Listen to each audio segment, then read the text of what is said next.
Katanya Ibnu Arabi, manusia yang kehilangan atribut kemanusiaan kamilnya, levelnya kayak binatang.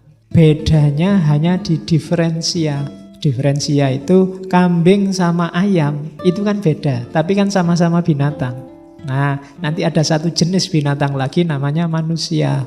Itu kalau atribut-atribut kemanusiaannya nggak dipakai. Atribut-atribut kesejatiannya dibuang. Jadi kamu tinggal milih sekarang hidupmu mau jadi insan kamil apa insan hayawan.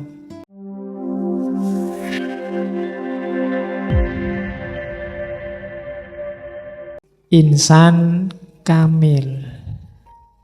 Oke, jadi Ibnu Arabi ini nanti membedakan manusia itu ada dua jenis. Yang pertama insan kamil, manusia sempurna, manusia otentik, original, asli, sama manusia binatang. Al-insan, al-hayawan. Manusia binatang ini manusia yang casingnya saja manusia.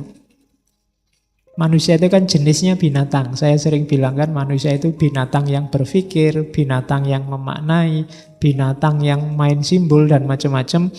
Dan katanya Ibnu Arabi, manusia yang kehilangan atribut kemanusiaan kamilnya, levelnya kayak binatang. Bedanya hanya di diferensia.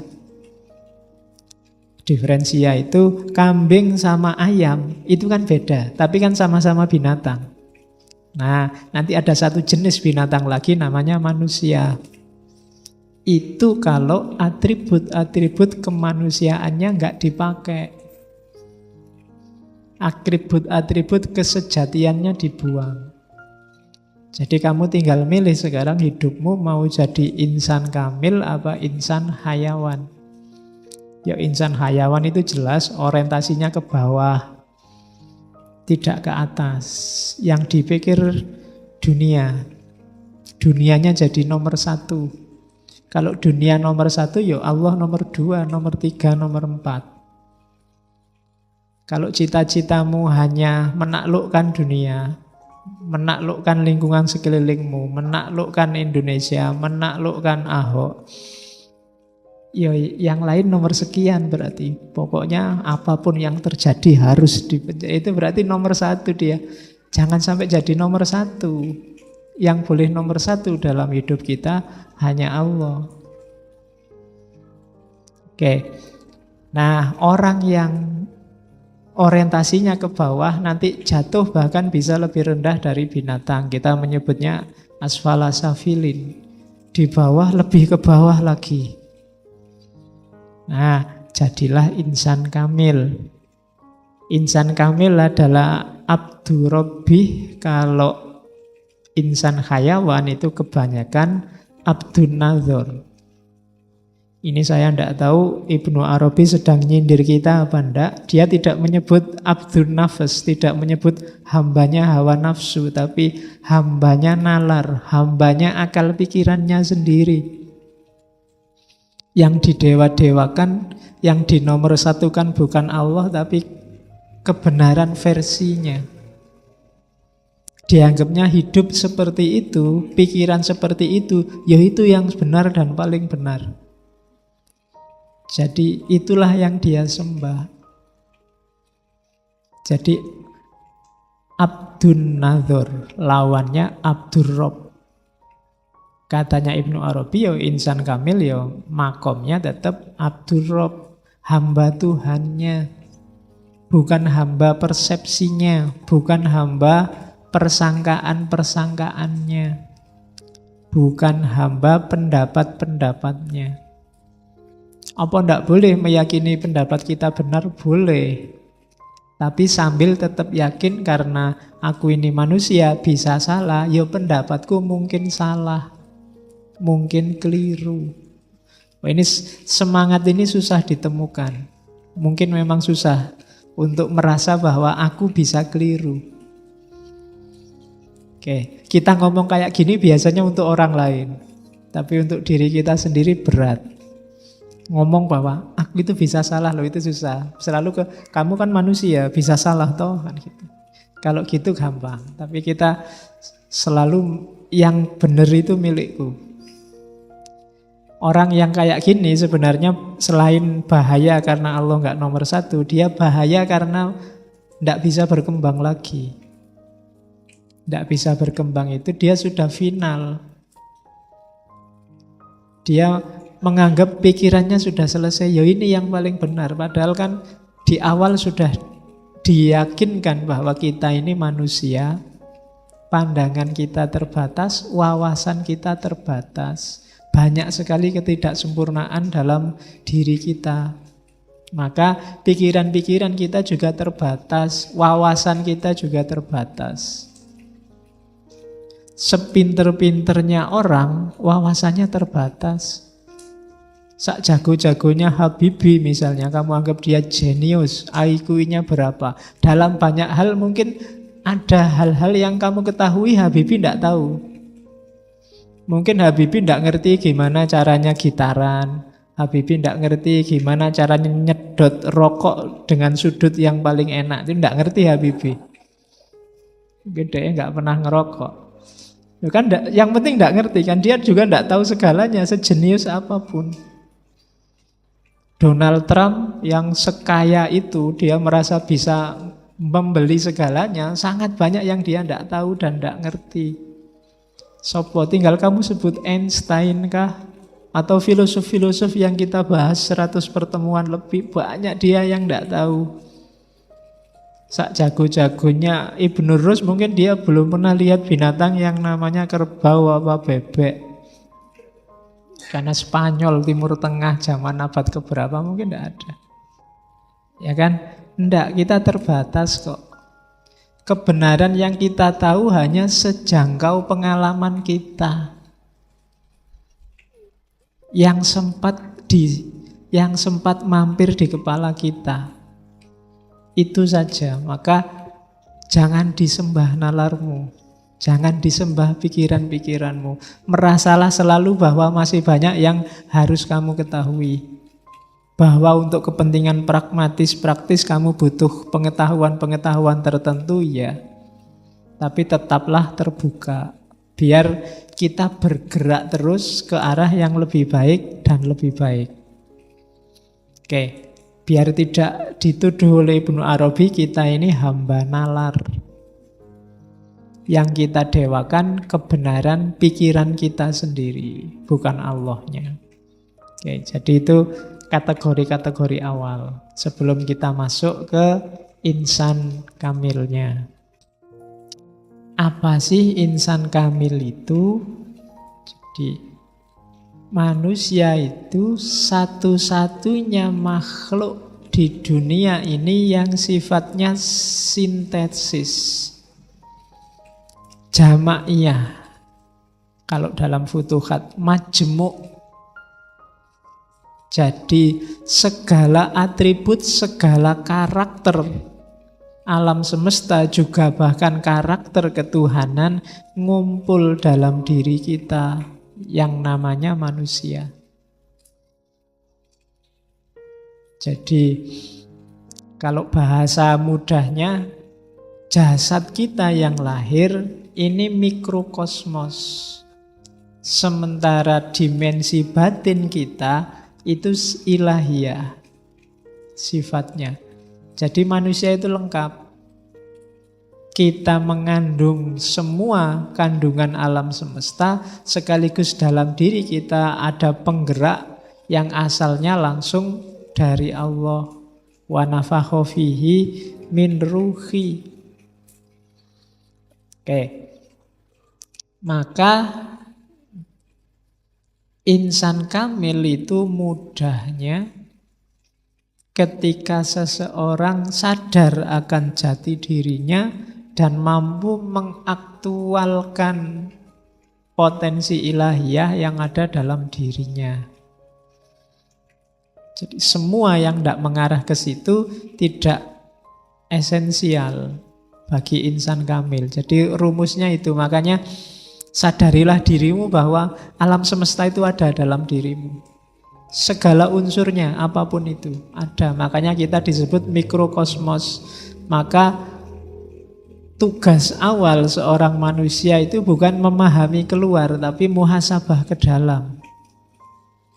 Coba baca dirimu ke dalam, serius. Lihatlah apa saja faktor, variabel, unsur yang mengkonstitusi hidupmu, lahir maupun batin. Kalau ketemu dirimu yang sejati, berarti kamu sekaligus memahami makrokosmos dan memahami Tuhan. Kenapa memahami makrokosmos dan memahami dirimu itu sekaligus memahami Tuhan? Karena alam semesta termasuk kita manusia itu tajallinya Tuhan. Tajalli itu kalau bahasanya dunia lain itu penampakan. Kalau bahasanya wayang itu pengejawantahan. Itu namanya tajalli. Jadi Tuhan itu menampakkan dirinya lewat makhluknya, lewat alam semesta, lewat kita. Jadi kenalilah Tuhan di aku, di alam semesta, dalam dirimu. Kenapa? Ya karena memang kita ini, itu kan nanti doktrin wahdatul wujudnya Ibnu Arabi kan bunyinya begitu. Kita itu tajallinya Tuhan. Ketika Tuhan ingin dikenal, lahirlah dunia seisinya, alam semesta termasuk manusia. Oke, nanti kita jelimiti lagi pelan-pelan. Jadi yang penting rumusnya itu dulu, bahwa insan kamil itu perpaduan sintesis antara makrokosmos dan ketuhanan dalam diri manusia. Oke, rumus pertamanya itu. Jadi gambarannya itu dari wahdatul wujud lahirlah insan kamil. Jadi kayak gini loh gambarannya. Itu kan diawali dari realitas itu satu-satunya yang ada kan hanya Allah. Sebelum dulu ada apa-apa, yang ada kan hanya Allah. Maka ketika Allah ingin menciptakan, gampang-gampangannya itu ya. Kalau ulama yang lain bilang Allah itu kan menciptakan dari tidak ada apa-apa, tiba-tiba ada. Ini dipandang susah dipahami. Untuk lahir sesuatu kan butuh bahan. Manusia aja disebut dari tanah, nanti malaikat dari cahaya, setan dari api, itu kan namanya ada bahan. Cuma dulu ketika belum ada apa-apa, wong apa-apanya belum ada, yang ada cuma Allah. Bahannya apa? Ya bahannya tidak lain, ya Allah sendiri. Wong nggak ada apa-apa. Kalau bahannya di luar Allah berarti ada sesuatu selain Allah. Bahannya ya Allah itu. Itu kalau pakai bahasa kasar bahan ya. Disitulah nanti muncul ide emanasi. Melimpah dari dirinya Allah. Karena memang tidak ada apa-apa selain Allah. Berarti satu-satunya jalan untuk lahir sesuatu di luar Allah, sumbernya harus Allah juga. Jadi wujud yang sejati itu hanya Allah. Ketika muncul wujud lain, itu pasti pecahan, dalam tanda petik ya, pecahan dari Allah. Yang hakikatnya ya Allah sendiri. Kalau gelas ini tak pecah-pecah, tak cuil-cuil, hakikatnya kan ya gelas yang pecah dan cuil itu tadi. Ya gambaran kasarnya begitu. Untuk teman-teman paham emanasi. Sejak kemarin kan kamu bingung, iya ya emanasi itu kok Allah melimpah memancar. Ya karena memang tidak mungkin ada penciptaan dengan bahan. Pasti munculnya ya dari Allah sendiri. Nah, dari situ mungkin muncul, kenapa kok melimpah bahasanya? Kenapa kalau Farabi, Ibnu Sina, dan kawan-kawan kan pakai istilah melimpah dari diri Allah? Ya karena memang tidak bersifat, kenapa kok ndak Allah menciptakan saja ndak ada apa-apa terus tiba-tiba ada. Itu susah dipahami. Jadi ya melimpah dari dirinya Allah, keluar dari dirinya Allah. Oke, jadi wahdatul wujud, satu-satunya wujud yang ada hanya Allah, dan nanti dari situ melimpah. Lahirlah manusia termasuk alam semesta. Dan limpahan pertama, lelehan pertama, itulah nanti yang dikenal sebagai hakikat Muhammadiyah. Tidak ada hubungannya sama NU atau sama anu ya. Ya, nanti Muhammadiyah kamu protes, mbok diganti wae Pak hakikat NU. Ini bukan Muhammadiyah itu. Kadang orang menyebutnya Nur Muhammad. Kalau analoginya matahari, cahaya pertama yang melimpah dari matahari, yang paling dekat dari matahari, itulah Nur Muhammad. Itulah hakikat Muhammadiyah. Saya tidak tahu alasannya apa Ibnu Arabi termasuk Al-Hallaj pakai istilah Nur Muhammad. Mungkin dari premis bahwa makhluk di alam semesta ini yang jadi masterpiece-nya Allah adalah manusia. Dan di kalangan manusia yang paling dicintai oleh Allah adalah Muhammad. Berarti Muhammad itu paling dekat di hatinya Allah. Maka pancaran pertama yang paling bercahaya oleh para sufi disebut Nur Muhammad. Hakikat Muhammadiyah. Kenapa kok nggak disebut Nur Adam apa Nur Isa? Mungkin logikanya karena ya beliau yang paling dicintai oleh Allah, paling dekat sama Allah. Makanya kan ada hadis laulaka ya Muhammad, seandainya bukan karena engkau wahai Muhammad, tidak akan aku ciptakan langit dan bumi. Kan? Ya sering saya bilang ketika orang makomnya di level cinta itu kan selalu demi yang dicintai, untuk kepentingan yang dicintai. Oke, jadi yang paling dicintai Allah sebelum Muhammad yang fisik ini lahir, dulu sudah ada yang oleh Ibnu Arabi dan kawan-kawan disebut Nur Muhammad. Yang Nur Muhammad inilah nanti dari cahaya pertama lahirlah lelehan-lelehan selanjutnya, cahaya-cahaya selanjutnya. Sumbernya ya dari cahaya yang, kalau ini matahari terang, yang paling dekat dari matahari yang disebut Nur Muhammad ini kan terang yang kedua. Sumbernya langsung matahari. Tapi terang yang ketiga, sumbernya ya terang yang kedua ini tadi. Nanti terang yang keempat, sumbernya terang yang ketiga. Terang yang kelima, sumbernya terang yang keempat. Dan seterusnya. Jadi benchmark paling utama, yang paling dekat, paling mirip dengan Allah itu Nur Muhammad. Maka nanti insan kamil adalah mereka yang bisa membersihkan dirinya kemudian masuk ke level Nur Muhammad. Dialah yang paling bercahaya. Dan Ibnu Arabi tidak ngomong upaya bersatu, kesatuan, dan macam-macam. Karena hakikatnya memang sudah satu. Jadi Allah sama kita itu satu. Nanti ideologi kayak gini banyak di tradisi mistik timur. Kalau di Jawa disebut Gusti itu ya kasunyatan. Kasunyatan itu kalau pengen ketemu Allah ya di realitas sehari-hari ini. Allah hadir. Meskipun kita sering tidak mengakui kehadiran Allah. Kita menganggap Allah itu jauh ada di sana.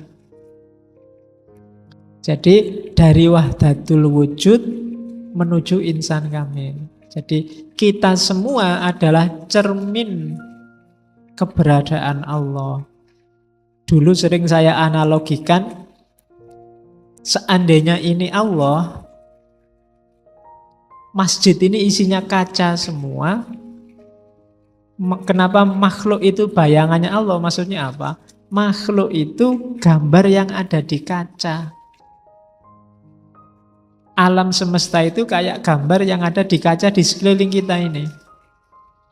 Mungkin yang kaca sebelah sana gambarnya punggung, kaca yang sebelah kiri gambarnya pundak, sebelah kanan gambarnya pundak. Itulah alam semesta. Kalau yang sana gerak, itu kan yang gerak bukan sana tapi sini. Jadi yang sana itu cuma gambarnya, sifatnya ilusi, dia tidak benar-benar ada. Yang benar ada ini. Jadi gambar di cermin itu bukan barang yang sebenarnya. Dia cuma refleksi dari barang yang sejati. Termasuk dirimu. Kecuali kamu menghindar dari cahaya. Kamu sendiri yang menjauh dari cahaya. Menjauh itu bukan berarti kamu melepaskan diri dari cerminan Allah, tapi kamu menutupi dirimu sendiri dari cahaya sehingga kamu tidak kenal dirimu. Yang rugi ya kamu sendiri. Ya sama kayak kita bagian dari alam semesta.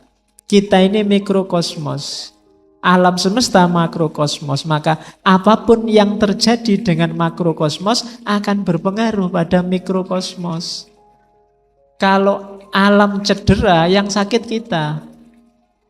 Kalau hutan kamu tebangi, yang merasakan banjir bukan hutan dan gunungnya, tapi manusia. Kalau ozonnya robek, bumi ini panas, yang kepanasan kan juga kita.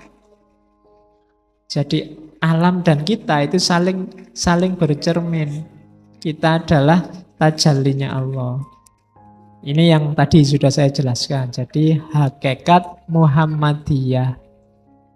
Oke ya, jadi hakikat Muhammadiyah itu adalah limpahan Allah yang pertama, yang dari situ lahirlah alam semesta. Sifatnya nanti emanasi, gradasi. Jadi, lupa katanya semua yang menciptakan Allah. Iya, cuma ada jalannya. Kayak kalian kan lahir kan tidak ada tiba-tiba kun fayakun terus kamu lahir. Kan butuh bapak ibumu pacaran dulu, terus nikah, terus malam pertama, terus bertempur baru kamu lahir. Ya kan? Ada jalannya, jadi tidak ujuk-ujuk kok terus kita ada sebagai manusia, kita enggak. Semua ada jalannya, termasuk lahirnya alam semesta. Jadi yang dari Allah di level pertama saja, limpahan pertama. Setelah itu ikut sunatullah jalannya. Baik ketika bumi dan alam semesta ini sudah ada, maupun ketika bumi dan alam semesta belum lahir. Oke, jadi itu hakikat Muhammadiyah, Nur Muhammad. Ini nanti yang mau pakai slide ini, semoga nggak dipotong slide ini saja ya, nanti biar nggak salah paham. Nanti kamu salah, hakikatnya Muhammadiyah itu ternyata wakilnya Tuhan, enggak. Jadi dia namanya Nur Muhammad. Ya banyak yang mengkritik, tapi cuma memang isu-isu sufistik itu menangkapnya tidak murni pakai akal. Intuisinya harus main. Nanti di Ibnu Arabi kuat imajinasi. Kalau imajinasimu nggak main, akan susah menangkap hakikat Muhammadiyah, Nur Muhammad, insan kamil. Kalau pakai akal saja agak susah. Agama itu banyak yang tidak rasional. Yang bisa menangkap yang tidak rasional itu apa? Daya imajinasi. Kalau imajinasimu tidak berputar, tidak bisa, ya susah. Tidak bisa membayangkan. Surga, neraka, sirotol mustaqim, akhirat, pahala, siksa. Itu imajinasimu kalau macet. Kamu mengandalkan akalmu yang 1 + 1 = 2, mungkin kamu tidak percaya. Di surga itu kalau di bumi akarnya di bawah, buahnya di atas. Kalau di surga kebalikannya. Akarnya di atas, buahnya di bawah. Jadi ngambilnya gampang. Itu kan akalmu nggak nyambung itu. Dari mana jalurnya? Lah emangnya tumbuhnya pakai apa kok akarnya di bawah? Bidadari itu perawan terus. Itu kan nggak tekan pikiranmu. Emangnya di sana ada dokter yang operasi gitu terus?